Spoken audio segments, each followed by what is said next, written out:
Mollusk-Δ, so named after the shape of a funnel cloud. Due to lack of data, Mollusk-Δ cannot currently be contained. Mollusk-Δ events are to be continuously wiped from international and local records. Additionally, professionals working as tornado hunters are to be deterred from the area by local law enforcement agencies. Mollusk-Δ refers to the appearance of a specific biological weather abnormality. This term may be applied to individual instances, and also may be used in the context of certain events.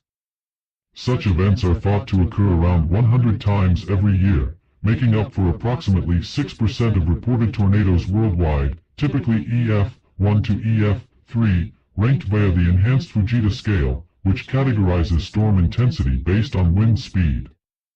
These statistics do not, however, include oceanic tornadoes or those commonly found within hurricanes, typhoons, and/or cyclones. Only land-based tornadoes are included in the statistics.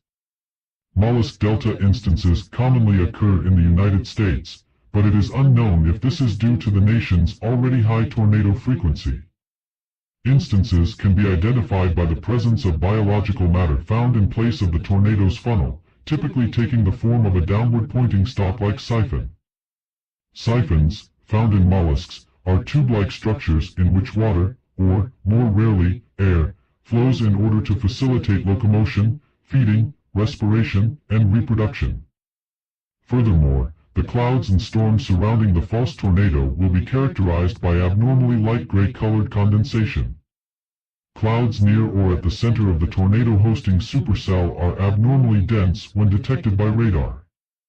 This is due to the presence of dense biological matter, often forming aerial nervous systems, in order to regulate the behavior of the anomaly.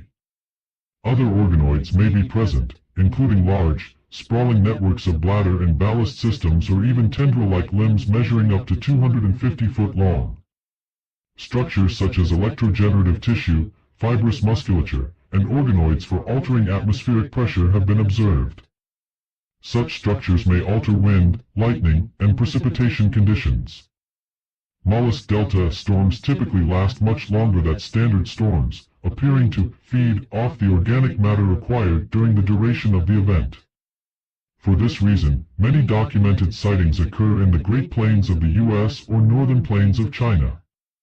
It is not uncommon for instances to become predatory in behavior. Such individuals will target livestock or rural residences. Events typically do not occur near areas of high population density. The aftermath of such events leaves the landscape relatively barren, with the majority of vegetation being uprooted or consumed. Little is known about the experience of being located interior to a Mollusk-Δ event, as all eyewitnesses are killed, eaten, or unrecoverable due to the anomaly's nature. Attempts to send drones into the instances have been met with aggression from the individuals, with the main form of retaliation being offensive lightning strikes and intense winds. Interestingly, certain animals are seemingly unaffected by the events, primarily being canids such as dogs or wolves. Local populations of smaller animals such as mice are quite frequently decimated, with the area having to slowly repopulate over time. Deer, birds, and even, redacted, are all preferred prey items. It seems that Mollusk-Δ individuals may possess certain identifying qualities, such as food preference or preferred locations. Upon their discovery in May 1958, Mollusk-Δ's appearances have been diligently catalogued by the United States Central Intelligence Agency. Many attempts have been made to gather biometrics on individuals, specifically with the intent of creating a genome map to better understand the morphology and physiology of the species. As of 2007, only partial genetic material has been retrieved. Much of the biomass obtained by Mobile Task Force 41 monster hunters has proven to be cauterized by the intense electrical arcs generated by Mollusk-Δ specimens. However, based on the recovered DNA, it is almost certain that the organisms are members of the phylum Mollusca, which includes chitons, bivalves, snails and slugs, limpets, and cephalopods such as squids or octopi. It appears that the species may be a basal stem group to the class Gastropoda, with the anatomical similarities, such as the presence of a siphon, single foot, and decentralized nervous system, further indicating this classification. This is, however, debated by biological analysts. Some scientists have proposed that Mollusk-Delta represent a highly modified branch of the class Scaphopoda. This class is most notable for its inclusion of the tusk shell, a filter-feeding shelled mollusk with a single foot. Proponents of this theory reference the fact that tusk shells also possess a single foot, have multiple retractile limbs, and that their filter-feeding lifestyle is similar to the grazing of Mollusk-Delta specimens, possibly having evolved from such a behavior. It is hypothesized that the wiry nature of Mollusk-Delta may indicate a highly reduced biological volume, likely in order to maintain the altitudes necessary for the preferred method of hunting. Researchers also theorize that the nervous system and foot are highly enlarged, allowing for the management of all the various environment-manipulating facets of the organisms.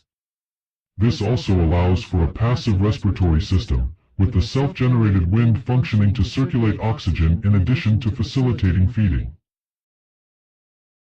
In 2019, a Mollusk-Delta individual was sighted in a dormant state just south of redacted, Nebraska. The specimen was reported as seemingly unable to produce cloaking condensation around itself and being unable to extend its body. The entity took the form of a large, elliptical disc. This seemed to be a highly compacted state, but by studying footage taken at the time, researchers have been able to determine that Mollusk-Delta have translucent pale skin with dark gray stripes and possess 7 branching limbs, from which may extend smaller manipulators, such as prehensile tentacles. The organs for maintaining atmospheric buoyancy and manipulation are located inside a large, mesh-like network of organoids. The referenced individual was sighted sitting atop a small hill. It appeared to be in a comatose state, only reacting whenever a tornado siren was activated. Upon stimulation, the Mollusk-Delta instance flared out several long, ribbon-like structures, presumably as a display of dominance. The specimen then proceeded to inflate several sacs located on quickly unfurling limbs. It also reached out and began to position itself with 2 jointed limbs, each possessing a club at one end. Then, in a single fluid motion, it launched from the ground at an estimated speed of 35 miles per hour. The instance, in its cloaked state, was tracked by the United States Air Force until it eventually reached international airspace above the Pacific Ocean, prompting abandonment of the pursuit. This indicates that the specimens encountered by other nations are not members of distinct populations. Instead, evidence of gene flow is heavily supported by statistics regarding Mollusk-Delta's flight capabilities. Investigators are unsure why the specimen was found in a stationary state, but it is hypothesized that this was a specimen who had recently exited hibernation, which would presumably take place underground. It is thought that Mollusk-Delta instances may reproduce in the Pacific Ocean. Several specimens have been sighted by the U.S. Coast Guard off the coast of California and the Baja Peninsula.